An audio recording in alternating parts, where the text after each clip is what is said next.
Please welcome CEO and co-founder of Twilio, Jeff Lawson. Hello, everybody, and welcome to Signal. It is so great to have you all here in person. To everybody joining us on the stream, thank you for joining us today. It is fantastic to be back here on the Signal stage. And I just want to start out by celebrating all of the things that the apps and the businesses that you all are building, what you all have done on Twilio in just the last year. In fact, in just the last year, your apps have made over 34 billion voice calls. Your apps have sent over 157 billion text messages. Your apps have sent over 1.7 trillion emails, and you've done over 4.5 billion digital verifications of your customers. And in Flex, the contact center, y'all have handled 850 million customer interactions. And in total, that's more than 2 trillion interactions that you all have had with your customers in the last year. That is amazing.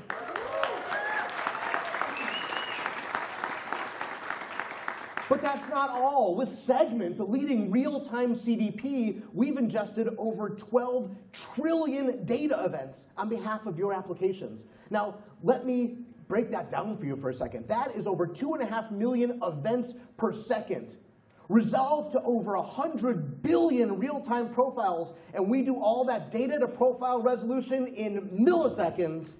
That is putting the real in real time, ladies and gentlemen.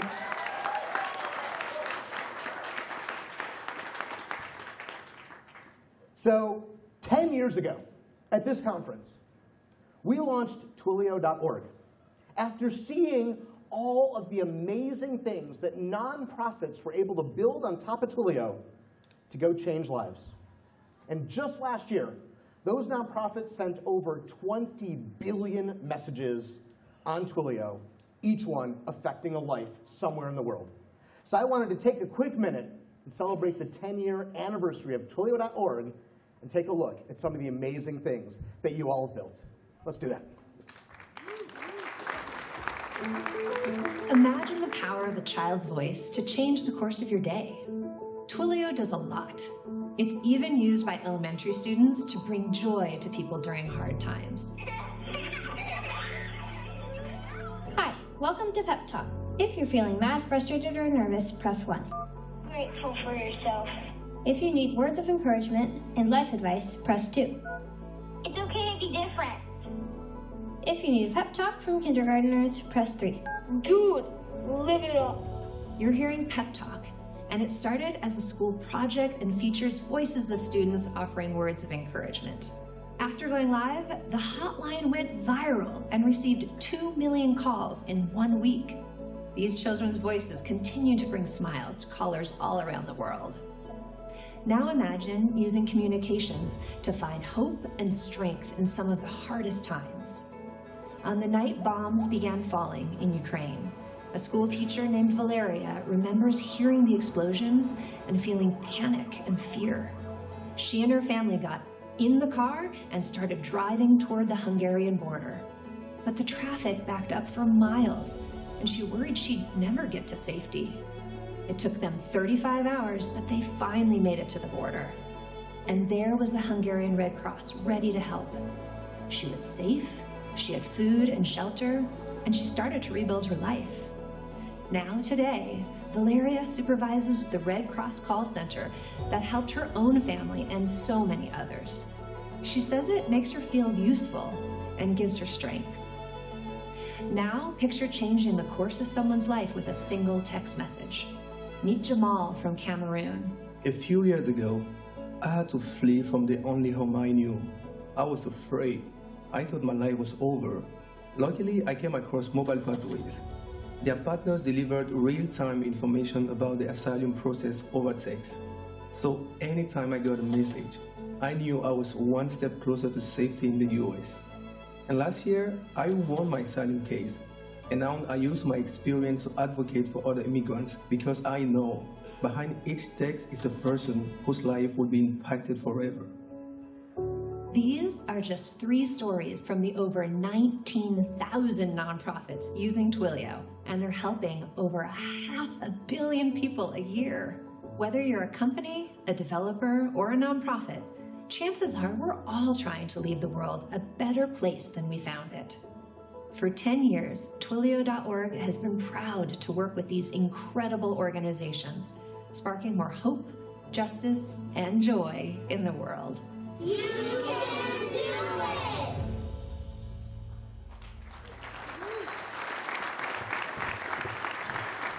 do it! How great are those kids? You can do it.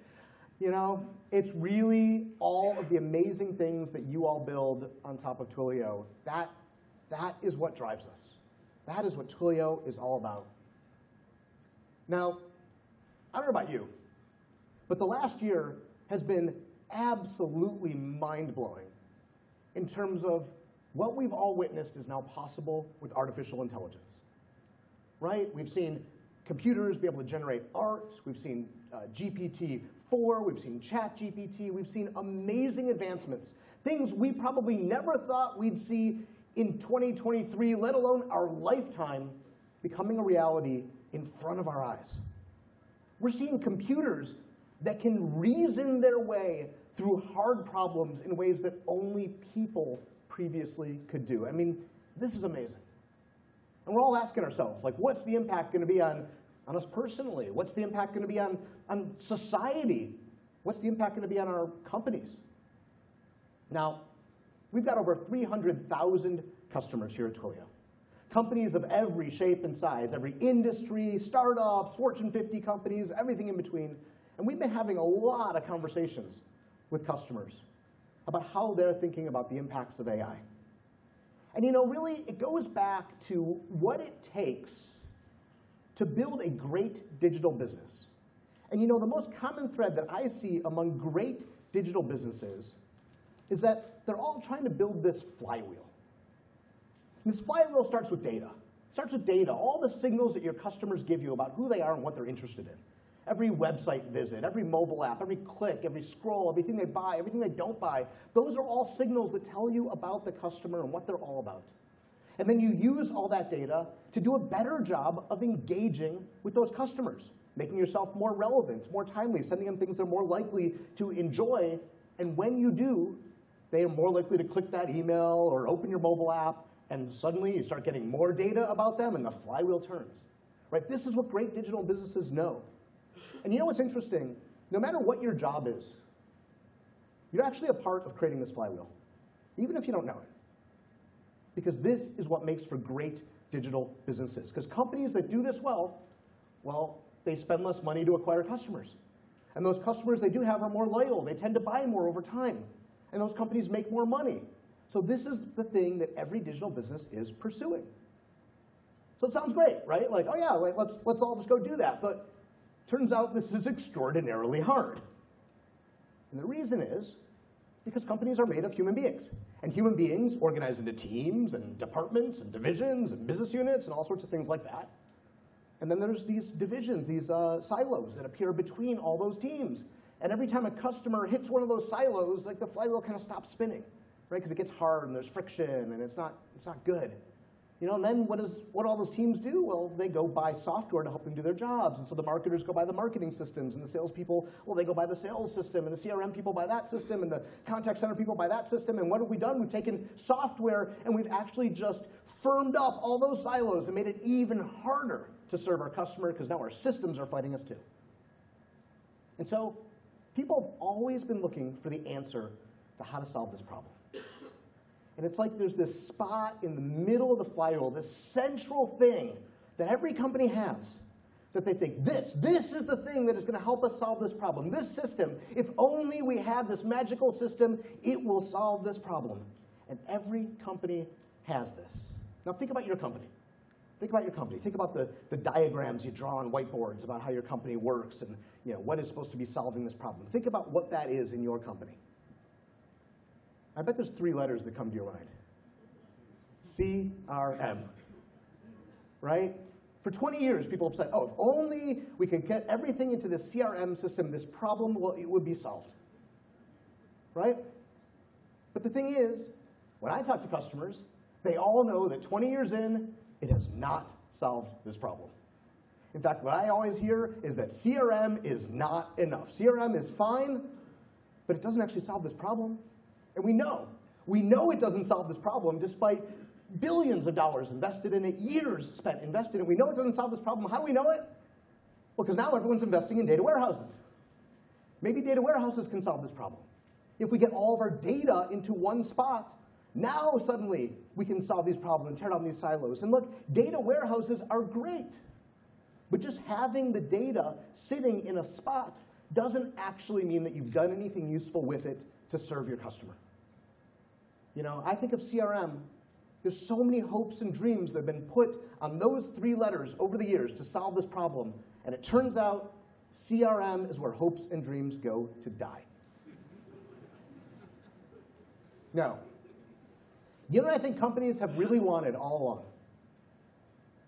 What they've really wanted is an employee sitting in the middle of this circle. And this employee doesn't work for any one of those departments. In fact, what they are joined at the hip with the customer. And they follow the customer around all of those different interactions they're having with the company. They're paying attention to every detail. Right? They're looking at every click, every scroll, everything the customer does. They're taking copious notes about who that customer is and what they need. And then when the customer visits the website, they're like, hold on, let me rearrange that website for them and make it great. Right? When the customer calls into the contact center, they'd be whispering in the ear of that contact center agent, no, don't say this to Jeff, say this to Jeff, he'll like it a lot more. And when that marketing email is going out, they'll catch it on the way. They're like, hold on a second, let me rewrite that for Jeff, because I know what he really likes. Okay, now I'll send that on the way, right? This employee who really got to know me, and this employee who was able to interact and like just fix everything for me right before I saw it, this is the thing that everybody would want in order to solve this problem. And it's like, you know, if you had 10 million customers, what would you need? You need 10 million employees, each one paying attention, laser focus on one customer, right? And how would this work? Like, what would those magical employees do? Well, those magical employees would use their human abilities to actually solve all those problems I just talked about. And what are humans really good at doing? Well, first of all, we're really good at perceiving the world around us. We're always constantly taking in all this information with our eyes. We're seeing, we're hearing, we're touching, we're smelling. Right? All of our senses allow us to take in all of this information and perceive the world around us. And that employee would be doing the same. They'd be perceiving all that data about the customer. But it's not enough to just perceive information. Right? You have to do something with it. And so you have to actually understand. What does this data add up to? What is it doing? Right? I see the stage. I see what's going on. And I know that if I take one more step, I will fall off this stage. That's me understanding the world around me and understanding what happens. Well, that employee would actually turn all that data about the customer into, like, I understand them. I know what Jeff's interested in. But then lastly, it's not enough just to understand. You have to do something with it. You have to activate. And as human beings, what do? We activate ourselves out in the world. We can move our arms, we can talk, we can do all these things to actually affect the world around us. Well, that's what that magical employee would do too, right? They would take all those actions, like fixing the emails or the contact center interactions, the website. Right? They would activate their understanding of the customer across everything that they do. And this is what humans are so uniquely good at doing: perceiving, understanding, activating. But the thing is, hiring 10 million employees to look after your 10 million customers is an absolutely ludicrous value proposition. We all know this is economically ridiculous, right? There's no way you could do that. And if you did do it, guess what? The leaders of those companies, they would sleep really well at night, wouldn't they? They would know that every single customer was incredibly well taken care of. And they would know that, like, the competitor would never steal that business because every customer was so well taken care of. But sadly, companies cannot do this. Way too expensive. Except what if it's not? What if it's not too expensive? What if AI actually enabled you to do this? Now, I got the chance to sit down with Sam Altman recently, the CEO of OpenAI. And Sam said something truly interesting. He said, what if AI is able to bring down the price of intelligence by a factor of 1,000,000. Think about that for a second. Bring down the cost of intelligence by a factor of 1,000,000. what would be possible? Well, guess what? You would suddenly be able to have that magical employee looking after every single customer, using the intelligence that human beings are able to bring to the table and actually close the loop and spin that flywheel. And we call this AI, we call it CustomerAI. And this is something that can truly change the nature of business.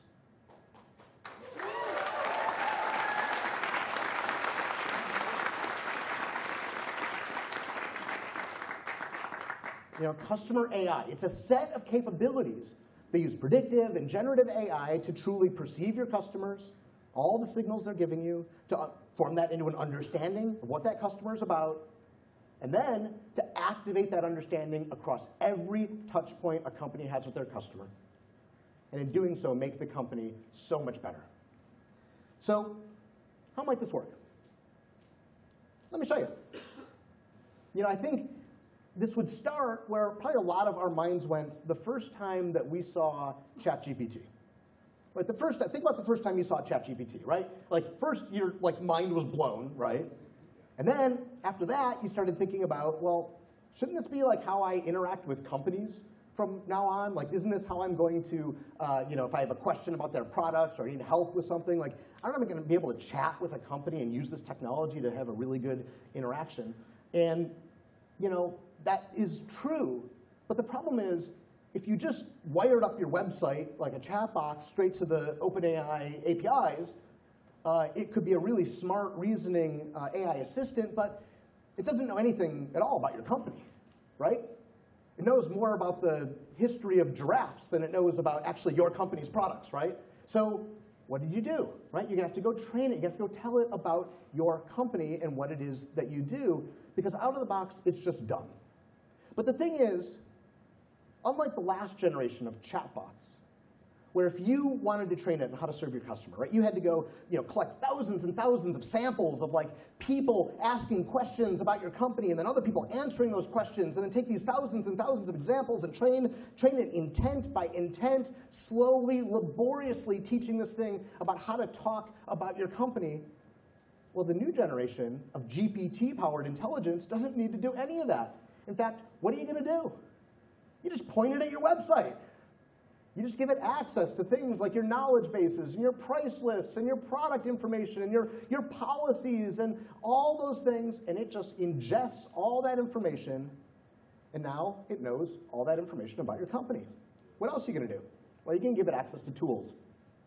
Just like you give human agents access to tools, right? You give them intranet websites and other applications to be able to take actions on behalf of your customer.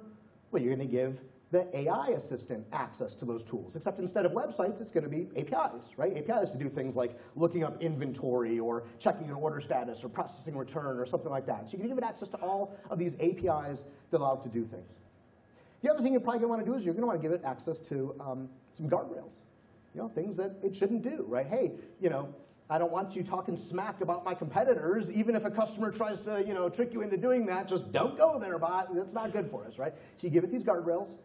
And after, with these three things, suddenly you can have this amazing conversation emerge, where actually this AI assistant knows all about your products, your services, your company, your pricing, your policies, and it can do amazing things on behalf of your customers. See, look at the example now. It says, I'm sorry to hear that, but you have 30 days from the date of purchase to return or exchange your product. Great, that came from our policy documents. This is amazing. But the thing is, it knows a lot about your company. It doesn't know anything about the customer it's talking to. Look at this. Can you please provide me your email address, order number, the SKU you're trying to return, all this stuff, right? This is like a bad website form. It'd be like if the internet didn't have cookies, like it never knew who you were, and so you always had to re-enter the same information over and over and over again, right? This wouldn't be a very good experience. So this is where CustomerAI comes into play. Think about it. An intelligent agent that's been paying attention all along. Since the first day you became a customer of that company, watching every signal, getting to know you, turning that into an understanding of you, and then bringing that full understanding into this conversation to make this conversation highly personalized, easy, fast, relevant to you. This is what that AI would do. This time, it's not asking me for information it already knows. It gets straight to being the most amazing assistant possible. And again, unlike that last generation of chatbots, all you got to do is give it access to the information it needs, and GPT-powered intelligence can go to work. But that's not all. Think about it. There's really interesting, useful information in this thread that I provided. The fact that I have flat feet. The fact that my favorite color is blue. And so CustomerAI would not forget those things. Ordinarily, that information would just be lost to time. Not with CustomerAI. CustomerAI will pull out those interesting, relevant pieces of information and store it in the profile and remember it for next time. And now it's not lost. Now, that's an amazing use case. Right? Think about that interaction. It is better. That is what we've always wanted from this kind of automation. Since the 90s with the very first IVRs, isn't this what we've always wanted from those interactions? Right? A bot that's able to do those things intelligently for us automatically. That's amazing. But it's not just an AI assistant where this comes into play. There's so many other areas too. Let's look at another scenario. Marketing. All around the world, every day, marketers are creating marketing campaigns and creating journeys digitally to drive those marketing campaigns. And every one of those campaigns, like it starts with a meeting where people sit down with their coffee and they say, what should our new campaign be? And they come up with an idea, and then they have to run over to the data people and say, hey, can you give me a poll of all the customers that have these attributes? Then you go to the design team, hey, can you design me an email? And then you go over to the copywriters, hey, can you write the copy for the email? And then you sit down in some antiquated piece of software, you drag the boxes around, and you've got yourself a journey. And it takes weeks to get any of these campaigns live. Right? This is a very laborious process. But with CustomerAI, an AI that knows all your customers, knows all the facts about them, understands them all, well, it's a different world. All you have to do is tell it the campaign you're trying to create in words, in natural language. And suddenly, it can go create that campaign for you. It can go pick out the customers who would be best served by that campaign. It can go draw that journey for you. It can lay out all of the facets of that journey. In fact, of course, it can even write the emails, write the subject lines, go to a CMS, pull out the right images for it. It can do all of this for you, and all you have to do is hit approve. You just took weeks of work and made it minutes. But you know what? In this scenario, the marketer still had to have the idea for the campaign. They still had to tell the AI what kind of campaign they wanted to run. But an AI that knows all of your customers, well, it can have the insights for you about what your next campaign can be. Imagine waking up in the morning and having this recommendation. Customers who purchase Powell gel running shoes and have low arches are 27.6 more likely to also purchase the insoles. But that's the kind of insight that a human would probably have been unlikely to have. But yet an AI who sees all the events happening in your company, sees all the customers, can come up with that insight. And of course, all you have to do is click the button, and boom, while you're having your morning coffee, it creates the whole campaign for you. But you know what? Once it's this easy, you're not going to have dozens of campaigns running at any one time. You have so many more. And they're going to be so relevant to us at every step of the way. Look at this email that it would create, right? Jeff, run with comfort and performance. It now knows that I'm training for a triathlon, that I have flat feet, that my favorite color is blue, and now I get a super relevant email to me, not some generic thing, that I am so much more likely to click on. And when I do, guess what happens? More data about me, more interactions, better understanding of me, and AI gets even better. And that's that flywheel spinning. And now, because it was so easy to create this campaign, companies wouldn't have dozens of these campaigns running at any one time. No, you'd have thousands, hundreds of thousands, millions of campaigns running at any one time, targeting customers incredibly well. And if this sounds really scary to you, it's not. Amazon's been doing this for 20 years. Think about it. Your My Homepage, completely different. Right? That's AI optimizing that homepage for each and every one of us. It's really not that scary. It just comes down to how you manage it. You need different tools to manage this kind of process. In fact, you know what I think is going to actually happen? I suspect we're going to give CustomerAI our business goal. Instead of telling it, create a campaign to do X, Y, and Z, we're going to say, hey, get rid of last season's inventory by the end of the month, but please make as much profit as possible because we got our next season's inventory coming in. And CustomerAI, well, it gets to work, figuring out the customers that are needed to target with campaigns who are likely to buy those products, figuring out updating the knowledge bases, having chats with customers, trying to move that inventory out to achieve a business goal for you, not just create a campaign. Now, this is the world that's coming. I'm confident of it. Now, some of those things, they're probably going to be a couple of years out. Not decades out, years out. But some other of those things, we're excited to announce them today. The first thing I want to introduce to you is the CustomerAI personalization engine.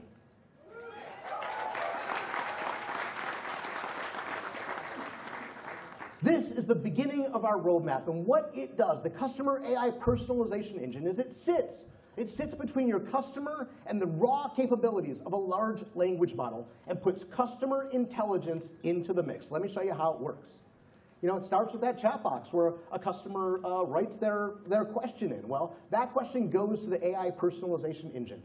And the AI personalization engine consults that profile with all the information about the customer, thousands and thousands of events and traits and all these things, and it pulls out only the relevant information that is relevant to this conversation based on what I asked, and feeds it to the LLM along with the question to get an incredibly relevant, incredibly targeted answer back from that LLM in real time.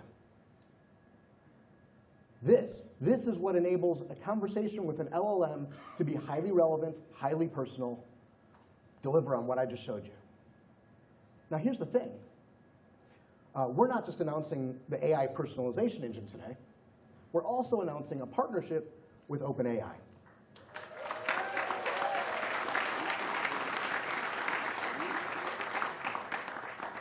Because at OpenAI, they're having this conversation with so many customers, and one of the top requested things that they see is the need to bring customer intelligence into these conversations, and that's driving this partnership with OpenAI. Now, I recently had the chance to sit down with Sam Altman, the CEO of OpenAI, to discuss where we are in this whole AI world, what's coming in this AI future that we're all living in, and of course, talk about this partnership as well. So let's look at that interview. Hey, Sam, first of all, congratulations. I mean, you have ignited developer energy around what people can go build on OpenAI. And so, look, just to start, fill us in. Tell us, what are the most exciting, the most interesting things that you've seen developers build so far? Thanks for saying that. It really goes the other way around. It's the developers doing the amazing stuff that ignites the energy for us, and it's just been amazing to see. I think most of all, what I would say is it's the breadth and depth of what people are building. I'll pick a few examples here, but there's just, every day we hear about another incredible thing. Some areas I've been particularly excited about are what people are doing in education, building these like AI tutors to help people learn different things. I find them super compelling. Healthcare, that's still early, but we're seeing very, really promising results. And then this idea of what I'll call like AI-enhanced productivity. So, some people call it Copilot for everything. But the idea that you can make developers way more productive, but you can also make people in many other lines of work more productive with similar approaches too. Those are a few areas, but again, it's really the incredible breadth that I'm so excited about. Are the things that people are building that you think like the language models aren't ready for yet, but will be in a few years? Yeah. So I'll talk about a category of things that people are building that I think are going to be more challenged, and then where people could plan for the future. And they're very related. So one thing we see a lot of companies do is build things that are just a small improvement on top of the model. So where the model doesn't do something quite right and people put a lot of effort into a very specific prompt or layers on top of it to get it to do something. And we recommend against doing that because the next turn of the model crank just gets smarter and smarter. So trying to augment the fundamental intelligence of the model is, I think, a lot of work for low reward because you should bet on the model improving. And because you should bet on the model improving, I think it's very interesting to think about things that are a couple of years away from a capability perspective. So what is GPT-5 or 6 likely to be able to do? Like, what will you be able to do with that? How can you start thinking about that now? Even if you have to have humans in the loop or a whole bunch of other things, which I think make a lot of sense given current limitations, that's okay if you believe that AI is going to keep improving. It's okay to do things. One of the best pieces of advice at YC is to do things that don't scale.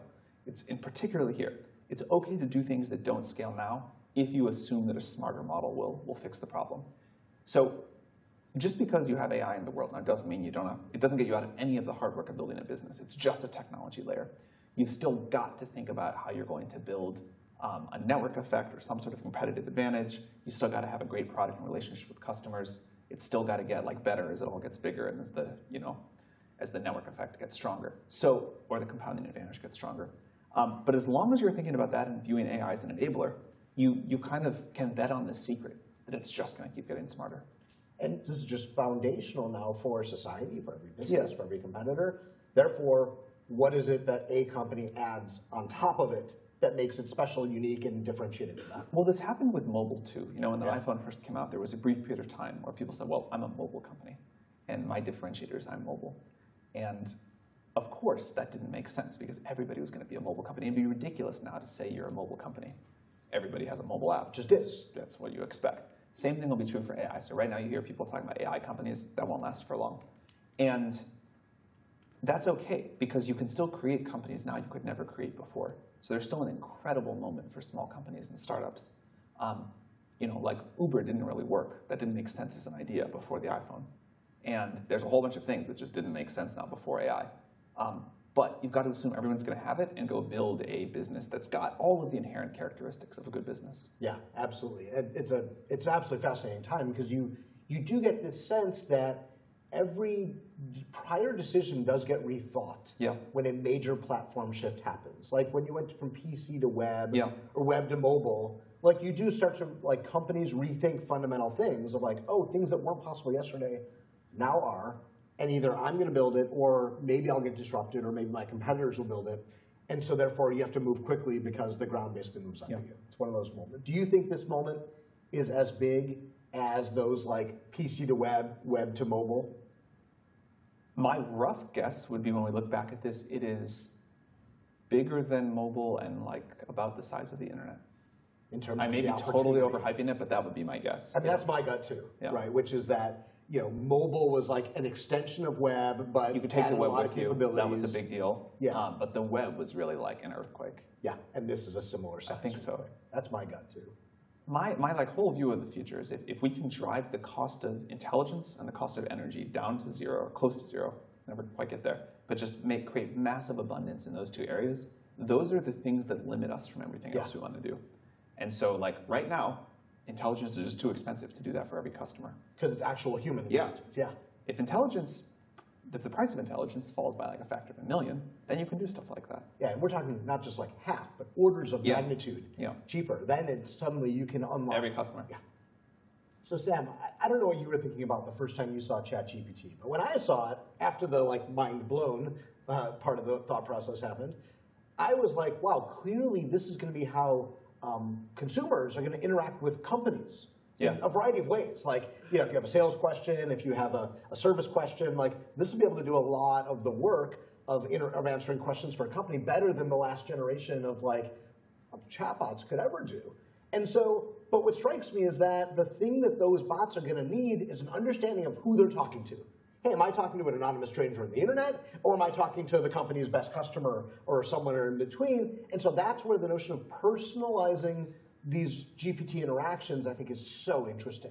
So that's why we're partnering with OpenAI, and today we announced the AI personalization engine that's powered by Segment, and allows companies to take all the data they have about their customers and bring it into all the interactions that they're building on top of OpenAI. And so, I'm curious to hear your thoughts. Where have you seen this notion of personalization come about in your conversations with customers? We're really delighted about the partnership. First of all, like we know how much people want this, and we know what a great partner you are to bring it to the world. But one of the promises of AI is that everybody can get a personalized experience.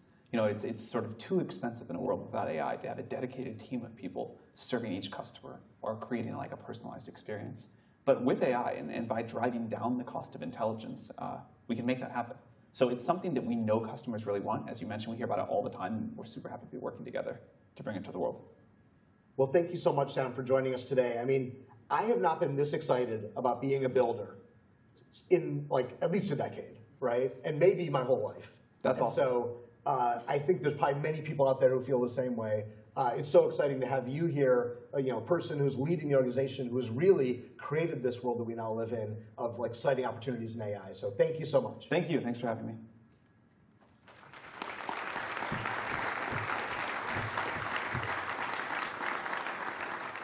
Obviously, we're very excited about this partnership with OpenAI, and we're very excited about the CustomerAI personalization engine that we're announcing today. But that's just one piece of CustomerAI. In fact, today, we are launching our entire roadmap for you all of CustomerAI capabilities. We are going to be announcing generative journeys, generative email, predictive traits, predictive audiences, our perception engine, voice intelligence, fraud guard, and more, all using AI to help you build better relationships with your customers and to drive that flywheel.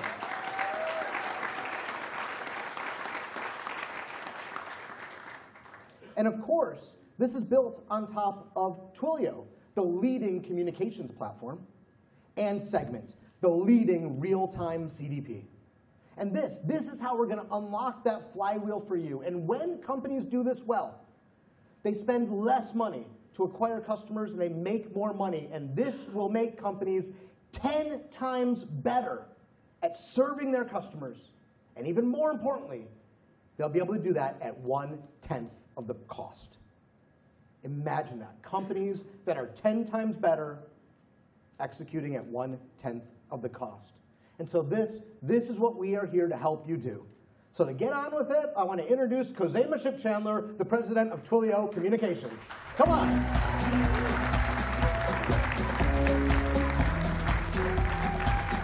Thank you, Jeff. Good morning, everybody. It's such a pleasure to be with you today. As Jeff mentioned, I lead our communications business. And we're the team that powers the voice calls, the text messages, and the emails that you use to engage with your customers every single day. And I am particularly excited to talk about all the ways in which we're using to make those communications better. It starts with that flywheel that Jeff just alluded to a moment ago. And to drive that flywheel, communications need to do three things extremely well. The first is that the communications actually need to reach customers. That sounds kind of obvious, but it's actually a lot harder than it sounds, and we're the best in the business. The second thing is that your customer needs to actually pick up your call or read your message and do something with it. They've got to act. And finally, there's this incredible opportunity to capture all the data that comes from each communication and to pump it back into the flywheel to keep it spinning. So let's start our conversation with the first part, which is deliverability and how do we actually reach customers in the first place. As you can imagine, sending messages to millions of customers is super different from texting or emailing one of your friends. Let's just think about what happens during Cyber Week for a second. Last year, literally tens of billions of communications were sent through Twilio in just 4 days. It's staggering, and it puts a ton of stress on communications providers and networks and the telco infrastructure. They were never designed for that kind of scale, and that can come with a lot of problems because it ends up overwhelming the network. But beyond the sheer volume, there's a ton of other complexities as well. One-time passwords that take just a little too long to reach your phone, or notifications that arrive so late in your inbox that you aren't even sure if you made a purchase in the first place. But it doesn't have to be that way. And it doesn't matter, honestly, if it's Cyber Monday or any other day. Our customers need their messages delivered on time, every time. And to handle that scale, we built our traffic optimization engine. Yeah. It works across different networks, senders, geographies, and use cases. And we use our patented algorithms to prioritize traffic, making sure we're not overwhelming the carrier networks and ensuring your most timely messages are delivered based on your highest priority needs. It means that your messages will always be delivered in the time that you and your customers expect. That's something other providers just can't do. And our system of traffic shaping and queuing, it's based on the capabilities of each carrier, each sender, and each message type. That allows us to ensure that one-time passwords get through quickly. And marketing messages also get through at a price point that's cost-effective for you all. And then, when it's time for that big campaign, the one that you're counting on to drive revenue, you can relax. Users will get that campaign and also receive account alerts and one-time passwords. Again, just to put it all in perspective, last year, you all sent 4 billion texts through Twilio during Cyber Week. That's actually a 24% increase year on year in messaging volume. And our performance has actually gotten better as we've scaled. And that's because of our traffic optimization engine. And this is what's powering the most innovative marketing platforms in the world, such as PostScript, Klaviyo, Community. PostScript in particular is truly one of the greats in mobile marketing, and we are so proud to count them as a customer. And to share the PostScript story, I'm very excited to welcome co-founder and president of PostScript, Alex Beller.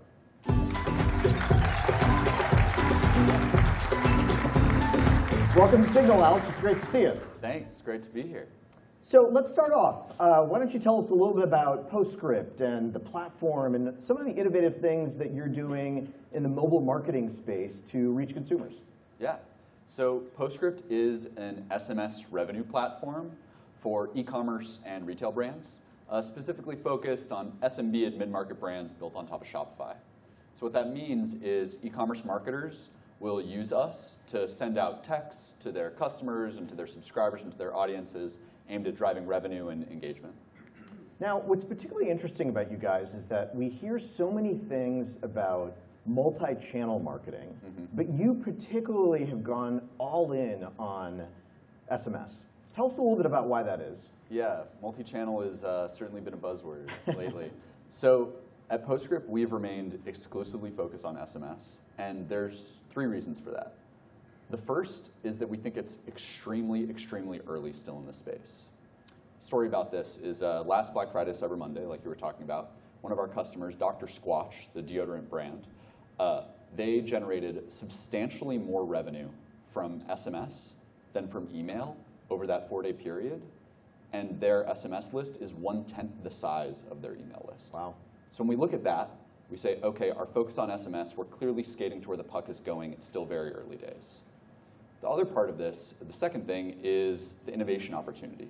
We are convinced that there are still large, meaningful use cases within marketing that have yet to be unlocked that will drive incremental revenue via messaging within SMS.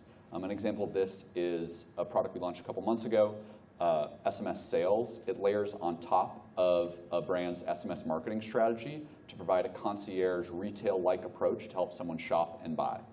And the third reason that we've stayed focused exclusively on SMS is really because, as everyone in here knows, messaging is complicated. It's like a very unique domain of expertise. And we want, at PostScript, to be best in class. We want our team to be best in class. We want our product best in class at demystifying that complexity for marketers. And obviously, having a partner like Twilio has been a huge help there. Well, I appreciate you saying that. Now, one of the things that's really remarkable about the company is that, like a lot of companies sort of leading into the pandemic and then during the pandemic, you guys were just on a phenomenal growth tear. Yeah. Okay, but unlike a lot of companies post the pandemic, you guys have continued on that growth tear despite all sorts of different macro headwinds in the landscape.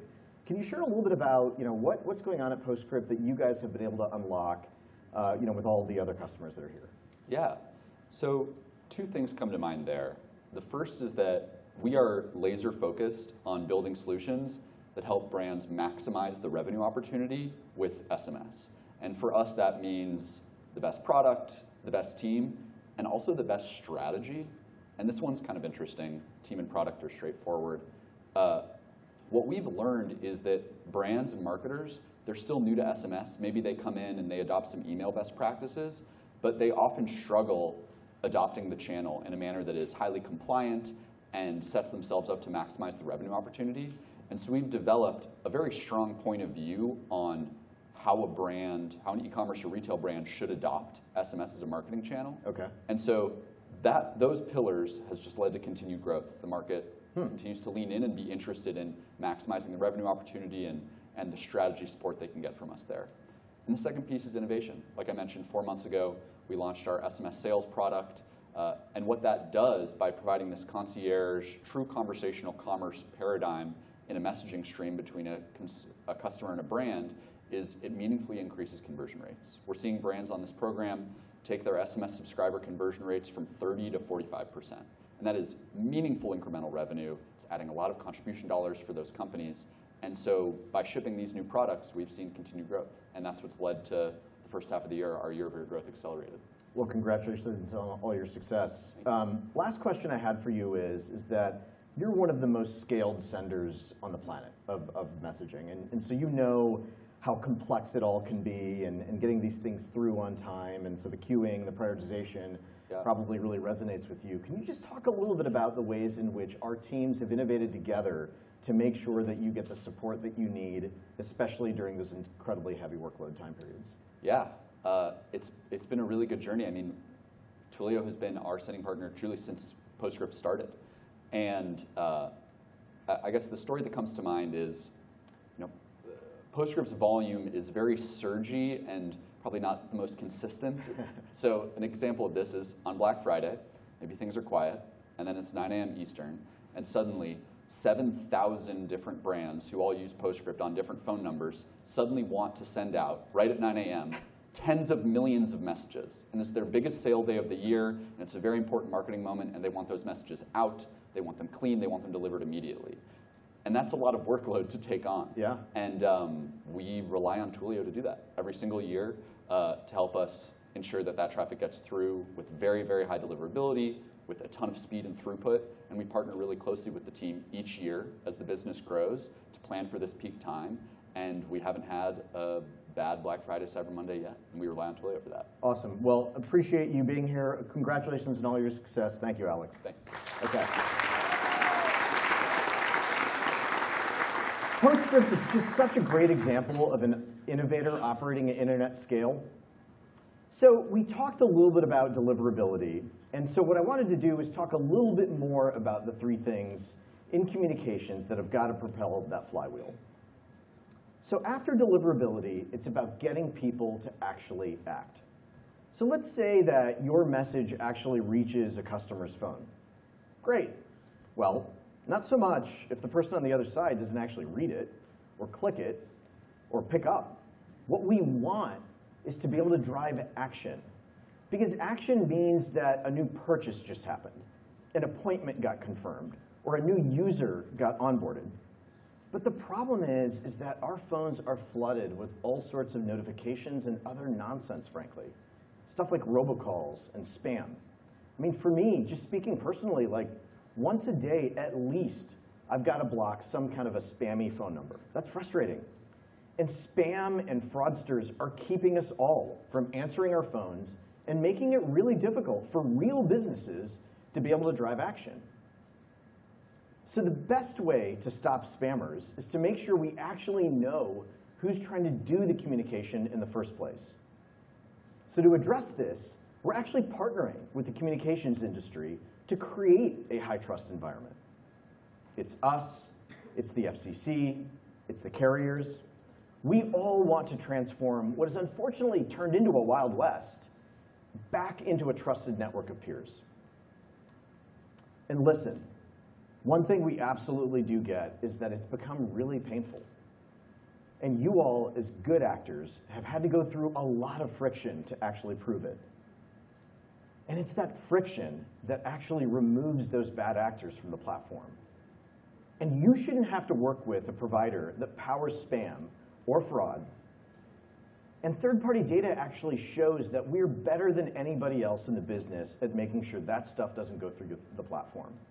And as a consumer, all of us, you aren't getting those spam calls and weird text messages. And then all of you good actors out there, you can actually make sure that your messages are getting through. We're trying to make this as easy as possible for you with embeddable tools for voice and messaging. And we're actually using artificial intelligence to detect errors in your application early on, so that when you want to submit data to us to verify your messaging or voice use, it's less manual, and you can just get on with the act of building. These tools will make it easier for you, and they'll restore trust with consumers too. And with branded calling, a call that would have been screened or marked as spam now gets picked up with your logo and call purpose on it. That trust actually drives action. It drives so much action, in fact, we've seen a 210% increase in answer rates with branded calling, and a 99% reduction in blocked calls. Now, consumers will know who's calling, and that's great, but do you know who's actually clicking on the link in the first place? And can you trust it?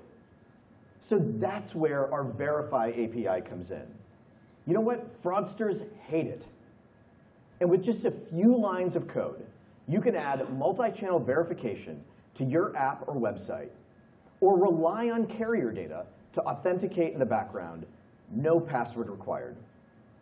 You know what else fraudsters hate? They hate that we were the first to stop another problem, SMS pumping, with our Verify Fraud Guard product now generally available. And with Fraud Guard, we use CustomerAI to proactively protect you from SMS pumping attacks. And now it comes out of the box for every new customer and in every verification, only on Verify. Since May 2022, we've actually stopped more than 140 million fraudulent messages and saved customers $30 million in potential costs. In fact, we are so confident in our ability to block fraud that today we are offering the Fraud Guard guarantee. And we will refund 100% of anything that gets through. So we're building trust together. And with our APIs and CustomerAI, you only spend money on communicating with real users and then driving them to act. Now, the last part of activating customer relationships is actually using the data from each communication to keep that flywheel spinning. Now, here's the thing. You may not have really thought about this, but every communication actually generates a ton of data. And it gives you a lot of information about your customers. There's just a lot of signals in these communications. Did they open the email? Did they read the text? Did they click the link? What time did it happen? Was there some sort of a pattern in there? Was it a marketing message?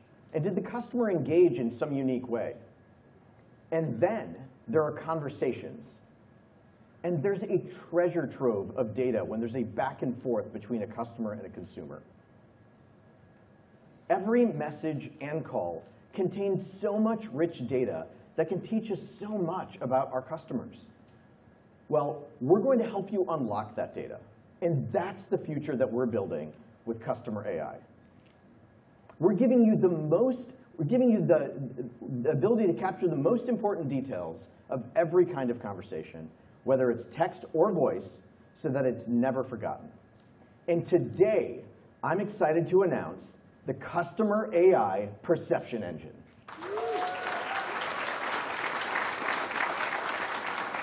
So a support conversation can inform your marketing. And if you're a segment customer, we can take that data and add it to your segment profile. And then we take that data and add it across your entire customer lifecycle. It's kind of like Jeff showed in that demo earlier. The fact that he has low arches and his favorite color is blue, that gets remembered in the golden profile. And so all communications instantly become more relevant, useful, and timely, and fundamentally just much more engaging. And you're able to send better communications that are more likely to be read, acted on, and give you data that make every other subsequent communication much more relevant. And our perception engine will work across all kinds of channels, whether it's chat, messaging apps, emails, or calls. And it makes features that you already use, like Twilio Voice Intelligence, even more useful. For example, Voice Intelligence transcribes a recording with your team. And then with the perception engine as an operator, it extracts the relevant details that can be fed back into a customer profile. It's just so exciting to see everything that CustomerAI can do to help us send better communications from an API call to a locked screen to usable data.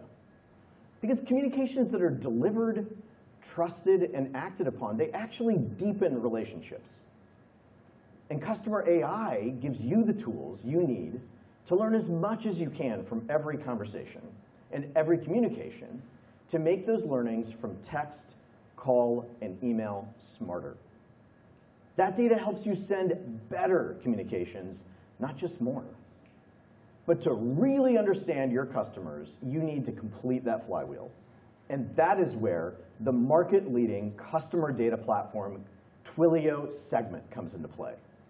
And to share more about that, I'd like to welcome Elena Donio.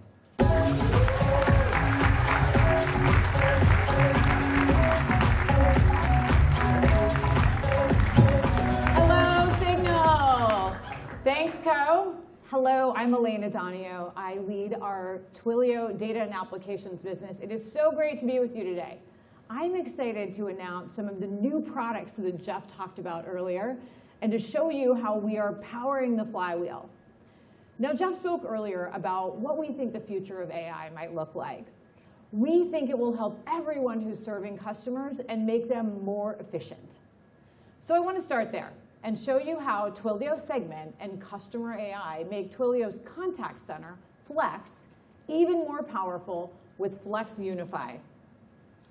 The first step is eliminating inefficiency.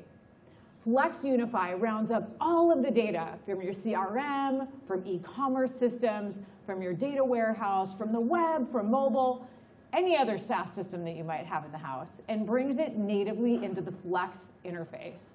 And of course, now it's powered by Segment. We removed all of the work that you had to do to connect the dots, to bring all the data sources together, to get them into your contact center. We eliminate also all that context switching that an agent has to do. Screen to screen, line to line, system to system, clicking around, trying to find all the information just so they can answer the one question they're being asked about. Flex Unify is now in private beta with public beta coming soon. Earlier, Jeff announced the CustomerAI personalization engine and showed how it helps your AI assistants filter through a bunch of information, through profile data, product information, to pull out only the relevant information. But it's not just for bots. We do this for human agents too. And with the upcoming release of the CustomerAI perception engine in Flex, any useful new information the customer shared with you will get captured and served up in the profile automatically, like Jeff's favorite color being blue. It's no problem for CustomerAI to keep up with all of that information coming in on the fly. In fact, it thrives. Agents will be able to automatically respond to the recommended offers, the solutions, and provide next steps all on the fly. And now, even when that call or chat session ends, agents can still stay in touch from anywhere with Flex Mobile. Stay tuned for more information about that in our breakout sessions later today. Now we're going to switch gears for a moment and dig a little bit deeper into Segment. Your interactions drastically change when you have the right data at your fingertips. It's how you know that the communications you're sending are working. You just saw how it works in the contact center, but there are a lot of other applications out there. And we hear from customers that many of them don't actually know if their efforts are paying off. And it's understandable. They tell us their data is messy. It's in so many different places across the company. It's in the data warehouse. It's in their campaign results. It's in the contact center. So it takes a lot of people and a lot of time and a lot of manual work to wrangle that information together, to bring it together and make sense of it. That's what the Segment Customer Data Platform solves for. It makes it easy to manage the data. The data is what gives you that deep understanding of your customer. And it's the data that powers your AI. At the end of the day, your AI is only as good as the data that feeds it.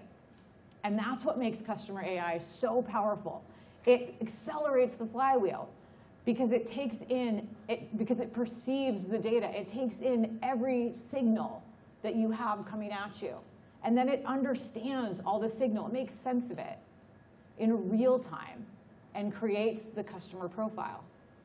The golden profile is made up of not just the customer name and phone number, but everything else they're doing, what they're doing on the web, on mobile, in the store.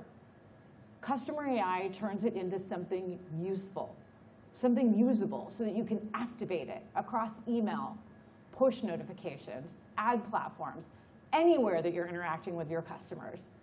But let's not underestimate how complex it is to perceive and understand the data. We hear from a lot of our customers that they're in different places on their journey, and they need different things. Some want to collect their data. Some have challenges getting it into the data warehouse. Some just want to pull it out of the data warehouse. Some want to better segment their audiences. We know everyone wants a unified view of their customers, but what they want then is composable architecture to solve their unique problems while leveraging the investments that they've already made in their environments.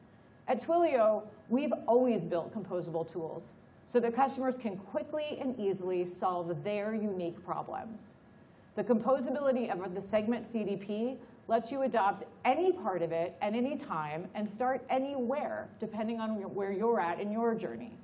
That includes reverse ETL, so you can get all of that information in your data warehouse and activate it. And today, we're announcing zero copy architecture.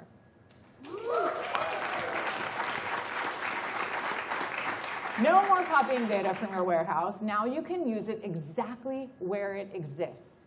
For segmentation, for audience building, for personalization. With one click, you're done. And we're doing it in a way that your chief compliance officer will approve of. Because we have all of the parts and all the pieces, and we also bring it all together, as your needs grow and you grow and change, your use of Segment can grow and change as well, because Segment can do all of it. And we're giving you all that composability in one platform. That's why Segment is the most complete, the most powerful real-time CDP out there. Today, we are thrilled to hear from a company who's bringing value to their customers at every stage of the digital journey. Please join me in welcoming Vice President of Digital Customer Experience at Siemens, Heather Simon.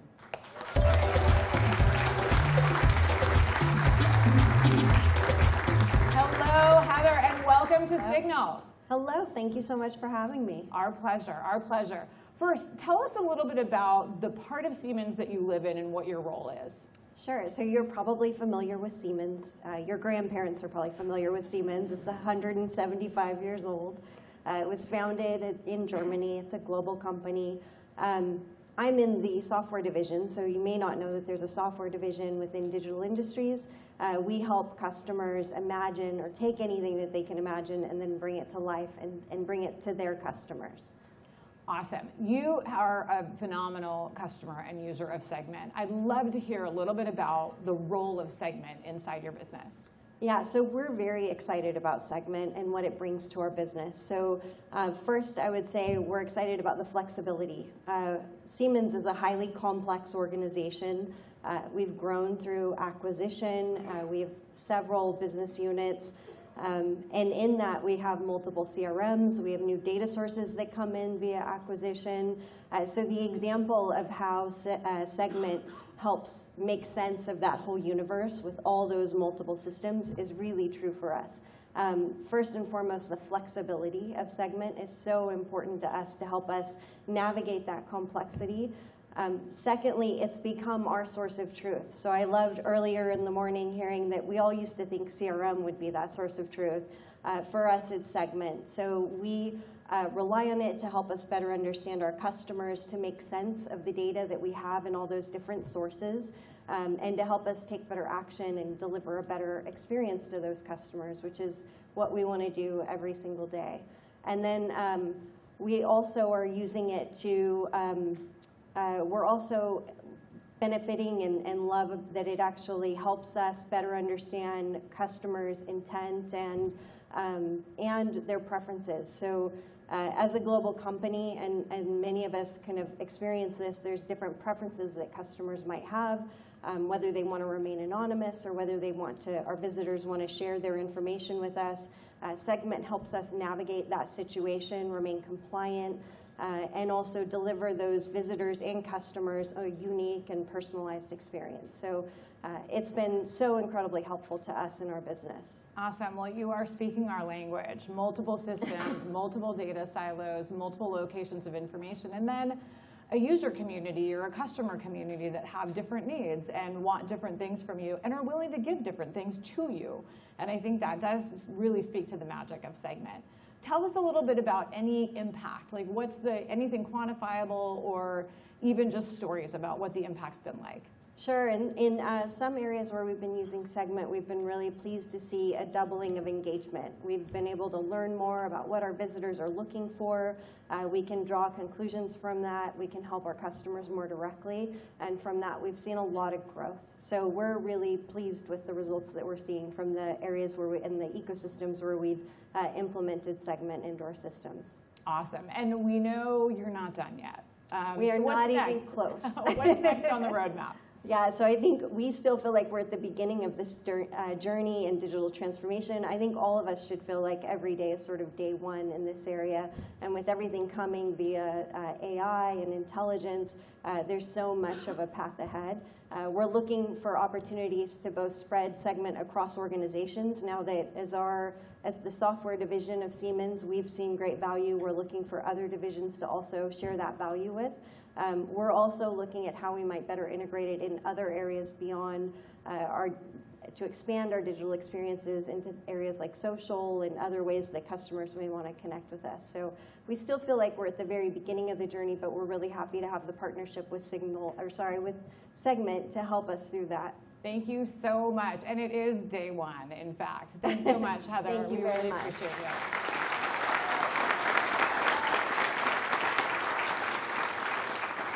It is so cool to see how Siemens is using Segment to connect the dots, how they are finding new and innovative ways to see their customers, to know them, so that they can better serve them.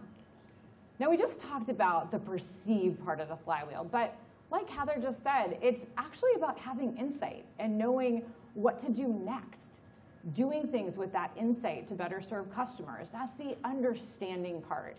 We can take data and turn it into something useful that helps you create repeat, loyal customers. And that's what our profiles do.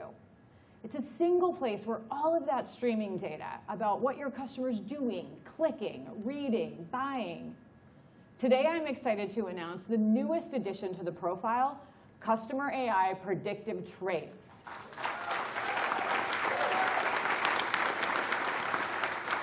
It's generally available today.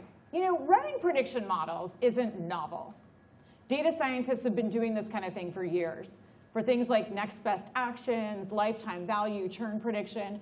But having those things natively in the CDP, that is novel, and it's a game changer.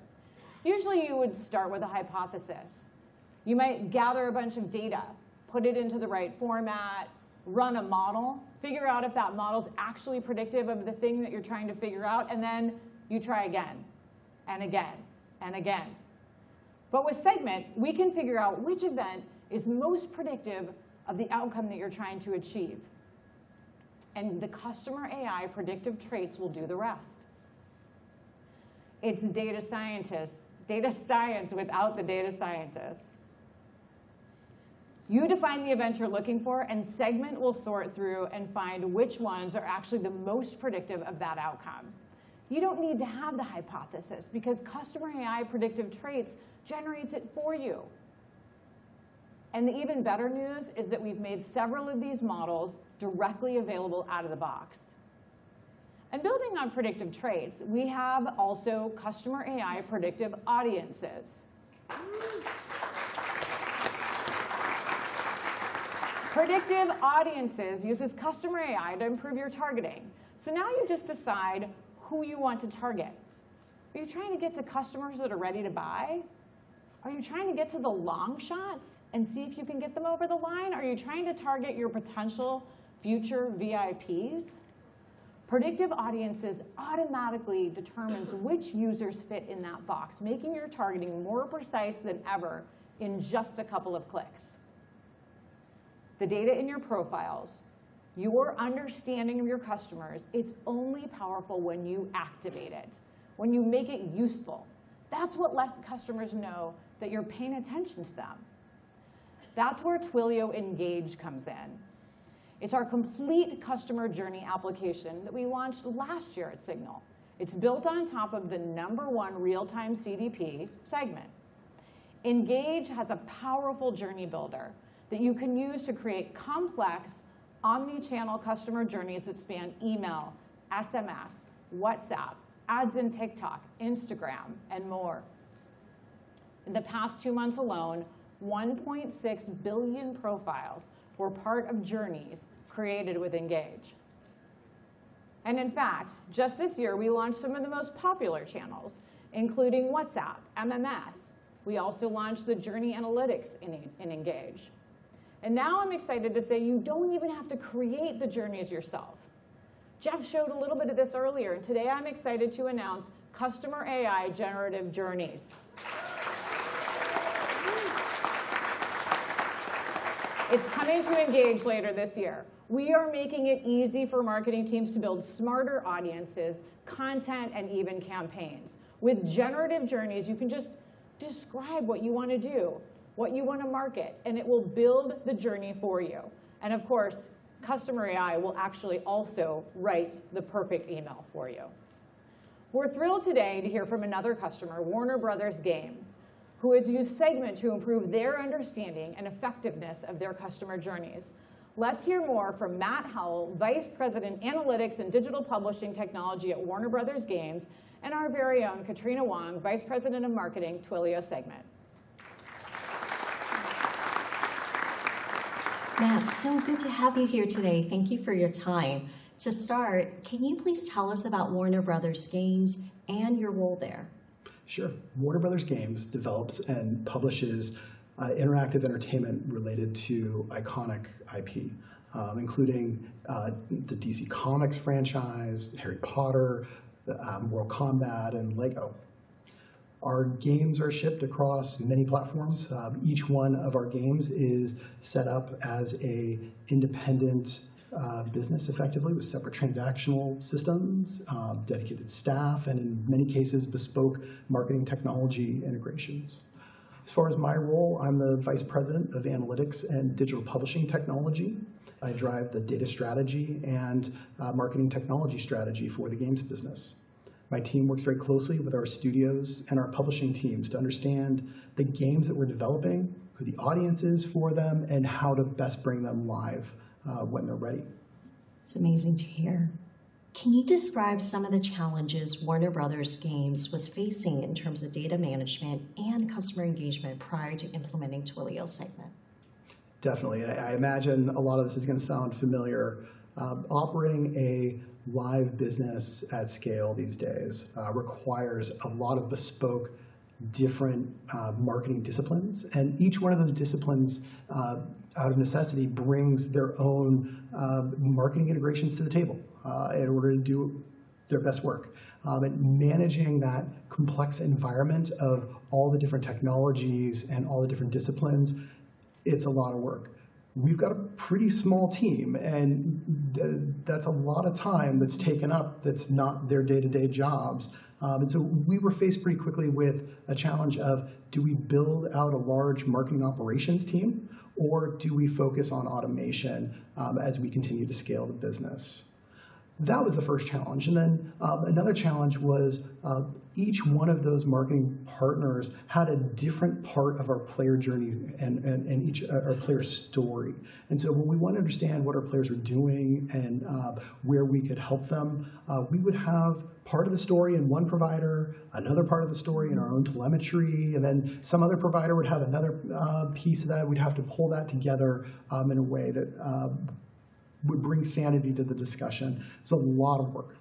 That's so true. That's so consistent with what we hear from our customers, right? Not only are there data silos, the tools to kind of access the data is pretty hard to use when it comes to marketers. So how are you able to address some of these challenges? So first off, starting down the path with Twilio Segment, we're able to have a purpose-built repository for all of our players' data, and then ultimately have that connected to the marketing partners that we wanted to activate on. So that was certainly a big help.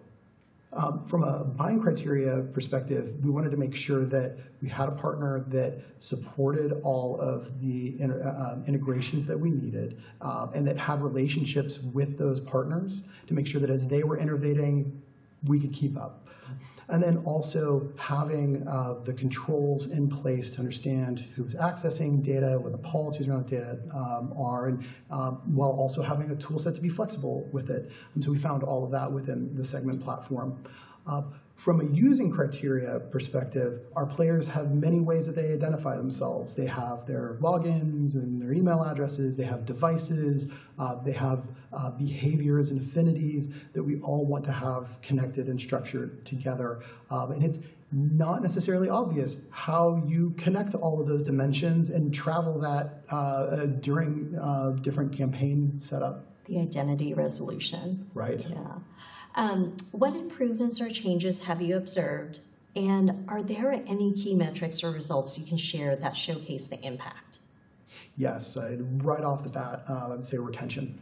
So by knowing our player's journey and having that whole story together in one spot, we're able to find opportunities easier and then experiment on different ways to activate our players based on those learnings.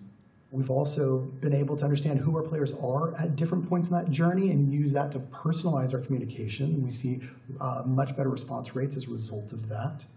And then on the advertising side of things, understanding again who our players are and how the community is evolving allows us to find efficiencies in our ad spend. So the return on our ad spend has also improved. That's great, Matt. Thank you so much for the partnership and your time today. And I can't wait to see what you build next. Thank you.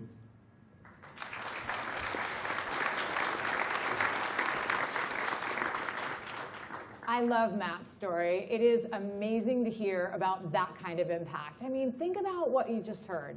Matt said retention's up, return on ad spend is improved, their response rate is up on their personalized campaigns. It is a lot of tremendous impact.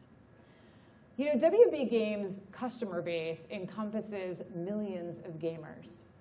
And that means billions of data elements that they're trying to make sense of in real time. But you know what? B2B companies have similar problems. They're doing advanced marketing, they're buying ads, they're doing account-based marketing. A lot of the same technology can help and actually revolutionize how you power customer relationships in a B2B world. Announcing Segment B2B Edition.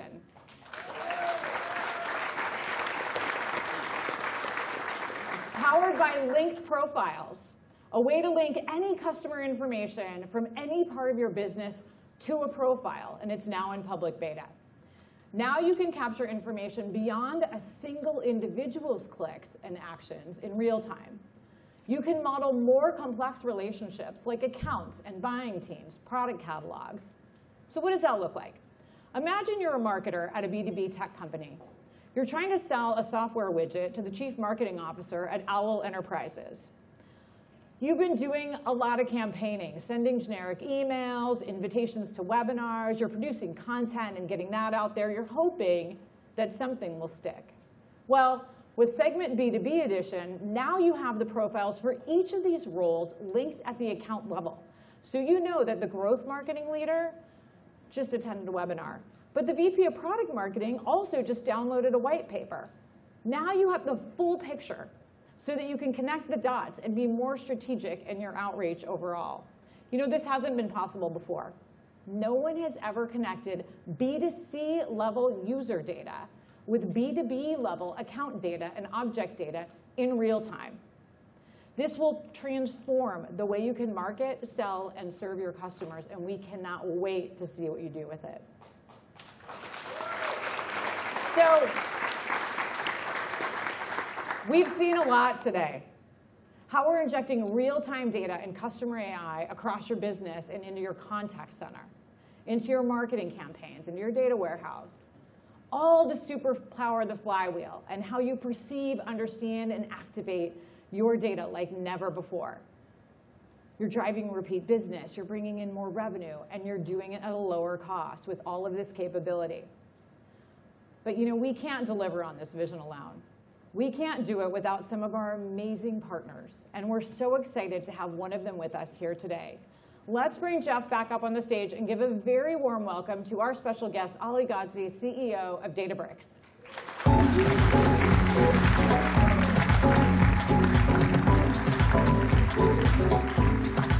Welcome, Ali, to the stage, the Signal stage, and to our Signal audience here. We got everyone on streaming, too. Welcome. It's great to have you here. So, first of all, we just announced zero-copy architecture for Twilio Segment, which is a really amazing advancement. So tell us, from your perspective, how does that make our ability to take joint customers of ours and make their data more secure, more accessible, more useful to them? Yeah, I mean, it's very simple, right? This customer data is the livelihood of, they can't really do anything without that. But everyone says, I want it to be really low latency.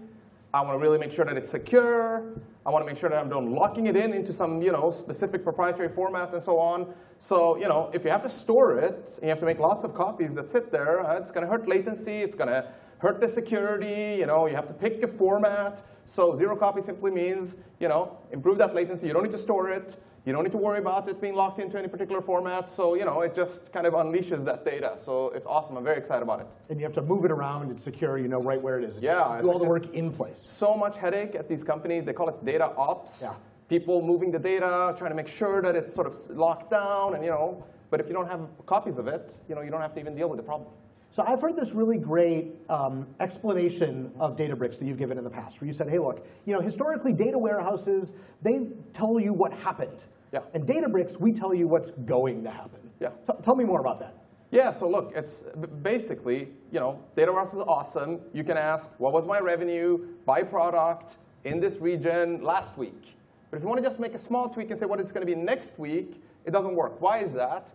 It's because historical, technological sort of baggage that we have. Data warehouses were great for this thing called SQL, but it doesn't let you ask questions about the future. But then there's this whole AI stack that was built, data lakes and things like that, where you can ask about the future, but then you can't actually ask about the past.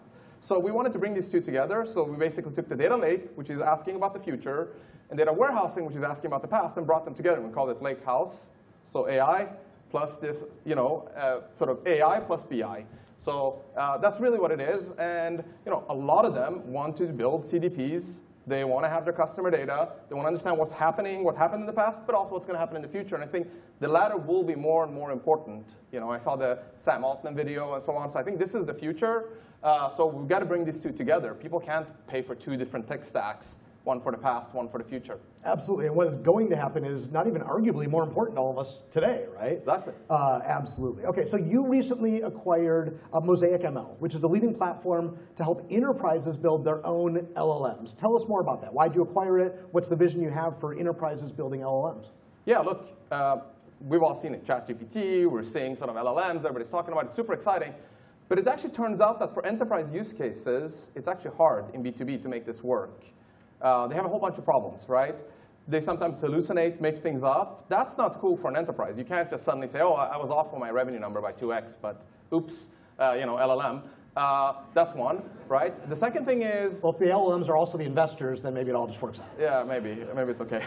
And then second, there's a lot of jargon in the enterprise. A lot of three-letter acronyms that not everyone in the even organization understands. How do you make sure that your LLM understands those things? There's a lot of things like that. Then there's priorities, hierarchies. There's a lot of custom data, custom information. And the data is the most important thing for these LLMs. So we wanted to actually help organizations build their own LLMs on their custom data while preserving the privacy of that data so that they don't have to worry about, am I giving it to someone else? They're going to train on it, and now suddenly they're going to use my data for something else. And it can sort of bring down the cost and make it really high quality and deal with hallucinations. So lots of people are interested in building LLMs. Mosaic was the number one. When we looked around, nobody was better than them at building your own LLM from scratch. So that's really why we did the acquisition. It turns out still the hardest part of all of this is data. So in the LLMs, in the AI, all this cool stuff, all this fancy stuff, the hardest part comes back to the data, to the customer data. So that's why I'm excited about this partnership. Yeah, and as Elena said earlier, it's like your AI is only as good as the data you feed it. Like I kind of think of it like you are what you eat, right? And that's true for LLMs too. 100%.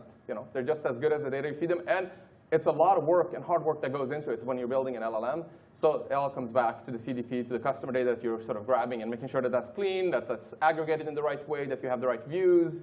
That's where you spend. The joke is people who do AI, they spend 80% of their time dealing with this data mess, and they spend 20% of their time complaining about dealing with the data mess. So. And where's the building AI part? I don't know. All right. So what do you think? Like, what do you predict, speaking of predictions, what do you predict is going to be like the biggest hurdle that most enterprises are having in adopting AI, and like how are we going to get over it? Yeah, it is the data problems again. I think the data problems didn't just go away because ChatGPT came out. It ends up being still the hard parts is how do we capture all that data? How do we make sure that we have the right resolution? How do we connect them to each other? How do we make sense of it? It goes back to that. That's still the biggest hurdle. And then now enterprises are also not worried about the privacy of that data. So how do I make sure that it's actually locked down? I don't want it to leak. I'm worried about that. So there's that aspect of it. So this is going to be the biggest barrier to help organizations to use their private data to create really smart AI models. That's going to be the biggest barrier, I think.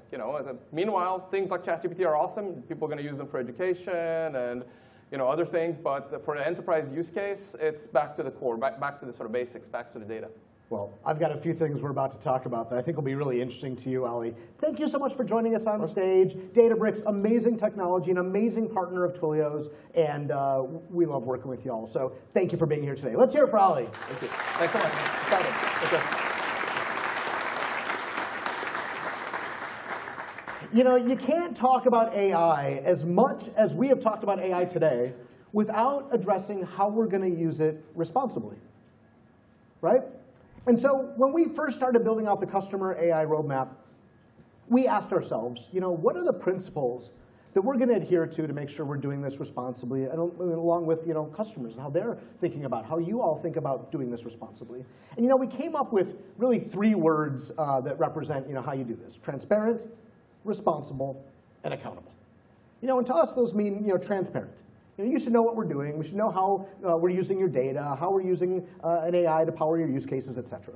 Right? Think about responsible. Right? We should build AI that respects privacy, that respects data security, that minimizes risk of bias and harm, things like that. And then accountable. Right? You should know what to expect from the products that are built on top of AI. You should expect in terms of like performance and accuracy, correctness, as well as the risks that are involved, and know what we're responsible for and what you're responsible for, right? So we have these 3 words, right? Transparent, responsible, accountable. But those are just words. And they're the same words that everyone's using to describe trusted AI. So it's kind of like, what do they really mean? Or how are we really going to deliver on this, is what we asked ourselves. Because 3 words, they sound good.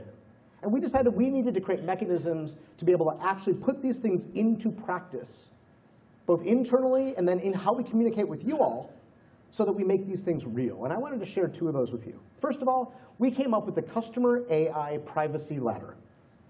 3 levels of AI-powered use cases, starting at level 1, where we use or build models with your data only for your use, and those models don't include any personal information. Like it's pretty safe, right? Then level 2, We make a model or we use a model with your data only for your use, but actually these models now include personal information of your customers, right? You have to use more care, right? There's more concerns about that. And then level 3, well, that's where we create a model with multiple customers' data for multiple customers' use without having any personal data in it, and you would consent to opt into those products. And so this ladder is how we are internally building our products, making our teams decide, hey, this thing that you're building, you have to classify what it is. And then we can communicate to you all, here's what we've built, and you can decide if you want to use it or not. So this is the first mechanism we created, the CustomerAI privacy ladder. But you know, we said there's a lot going on inside of AI that isn't just about privacy, right? There's a lot of things that are happening in AI that we have to have top of mind as we're adopting AI and building AI use cases.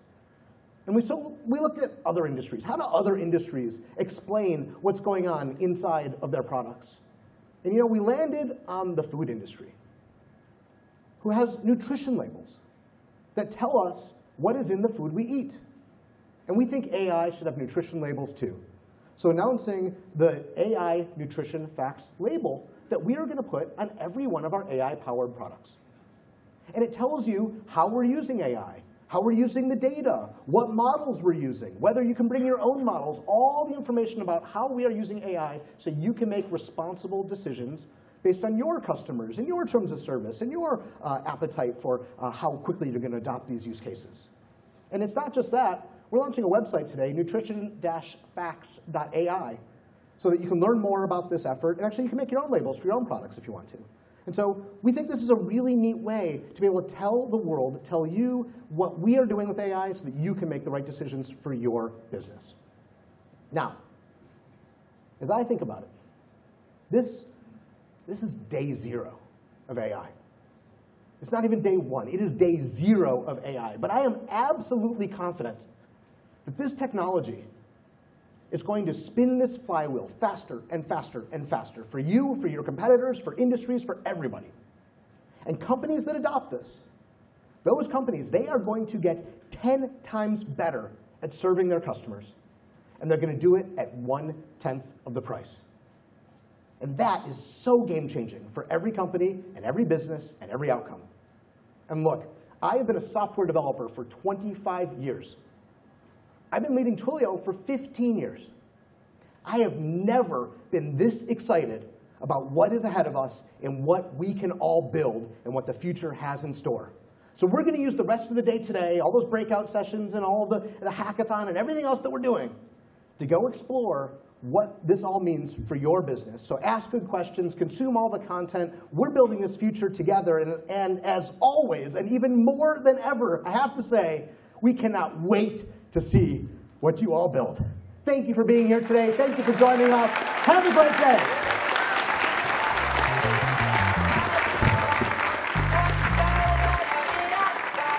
Welcome back, Signal. I got one last song for you. It's called Sunroof, and it goes like this. You've got those pretty eyes in your head, you know it. You got me dancing in my best, let me show it. You are exactly what I want, kinda cool and kinda not. I wanna give myself to you.